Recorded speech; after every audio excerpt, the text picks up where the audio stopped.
Hai, assalamualaikum warahmatullahi wabarakatuh. Kembali lagi bersama aku, Umi Arinaku. Hari ini aku mau share kegiatan aku siang hari ini ya bun. Tonton sampai selesai, jangan di skip ya. Jangan lupa subscribe, yang belum subscribe, like dan komen karena subscribe itu gratis ya bun. Di video kali ini aku ingin sharing lagi nih teman-teman tentang toko kelontong atau toko sembako. Tapi di sini aku sambil beres-beres ya teman-teman karena debunya udah banyak banget.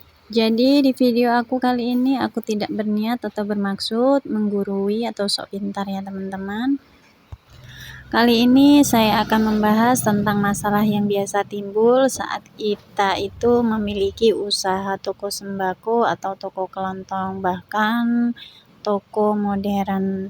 Pada kenyataan, masalah toko sembako atau toko kelontong ataupun warung sembako bahkan toko modern itu biasanya disebabkan oleh beberapa hal ya teman-teman. Yang pertama, kita itu bertindak tanpa berpikir dan berpikir tanpa bertindak.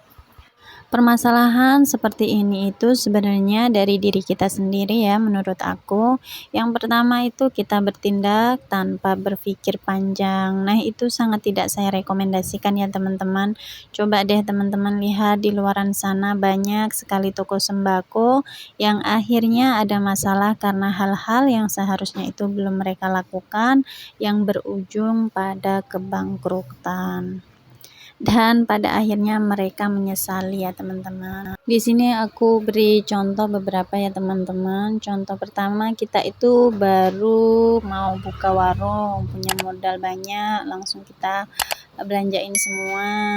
Tapi kita nggak analisis dulu barang apa yang laku dan nggak laku. Di setiap toko itu pasti berbeda-beda ya teman-teman. Akibatnya nanti modal kita mandek dan kita itu kalau mau belanja yang laku uangnya kita itu masih di barang-barang yang jarang laku itu gimana coba. Contoh kedua yaitu seperti berhutang untuk mendapatkan modal untuk membuka toko sembako atau buat yang lainnya ya teman-teman, baik hutang dari saudara, hutang dari teman, apalagi hutang dari bank tanpa berpikir panjang. Bagaimana nanti cara mengembalikan uang tersebut, bagaimana cara mengangsur per bulannya, bagaimana cara mengatur keuangan toko, dan bagaimana yang lainnya. Poinnya semua itu harus dipikirkan matang-matang dulu ya, jangan semuanya belum dipikirkan masak-masak tapi udah bertindak tanpa berpikir dulu. Jangan ya teman-teman, jangan dipikirkan dulu sehingga pada akhirnya modal itu hanya habis untuk memenuhi kebutuhan sehari-hari. Modal tidak berputar, akhirnya bangkrut dan angsuran harus tetap dibayar. Tadi itu disebabkan karena apa ya? Karena disebabkan oleh tindakan kita. Ya, karena tindakan kita sendiri. Ini sedikit cerita ya bun. Ini aku itu sering banget dengan cerita dan ini ada yang nyata ya. Contoh di desaku itu ada yang mau nanam di sawah dan beliau orangnya itu maksain minjem di bank.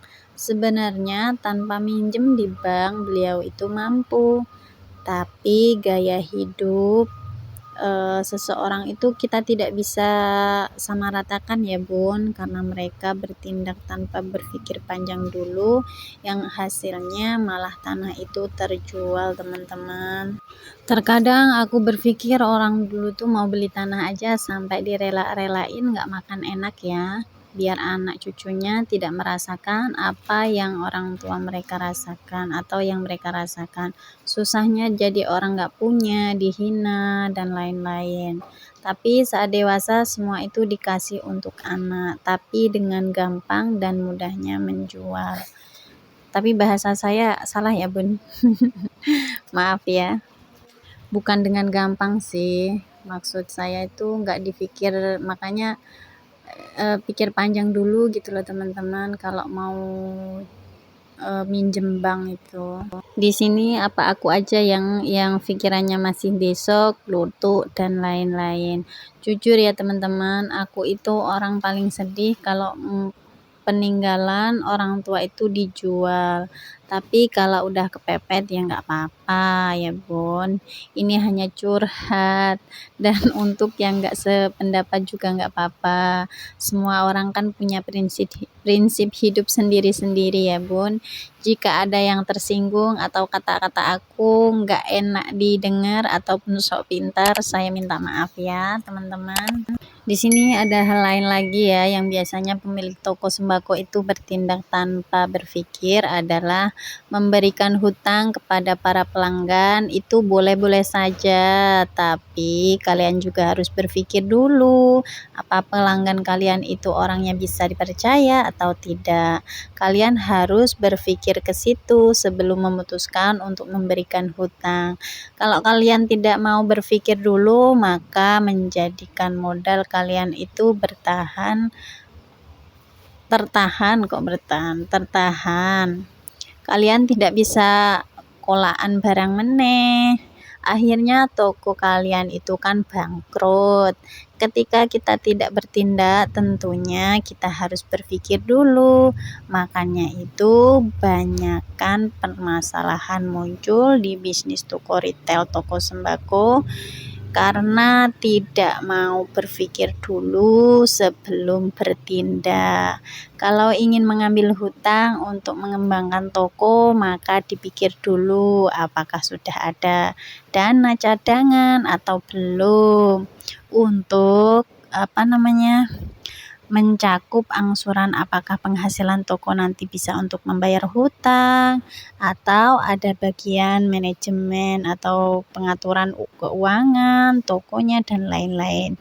Itu harus dipikirkan dulu ya, jangan kalian berpikir yang penting dapat modal gitu ya teman-teman. Di sini aku sambil belanja ya bun, karena keripikku habis dan ini mumpung Mbah Yainya datang. Beliau ini punya pesantren ya bun, dan ini aku belinya cuma tiga gitu ya teman-teman. Keripik coklatnya 3, keripik singkongnya 3, dan aku mintanya yang rasa jagung ya bun. Dan ini lagi mau nyusuin, habisnya 102.000 ya teman-teman. Semoga Mbah Yai tetap sehat selalu, amin. Ya udah teman-teman, saya ucapkan terima kasih banyak yang sudah mau menonton video-video aku. Saya akhiri, assalamualaikum warahmatullahi wabarakatuh. Dadah teman-teman, semoga berada manfaatnya ya teman-teman, meskipun enggak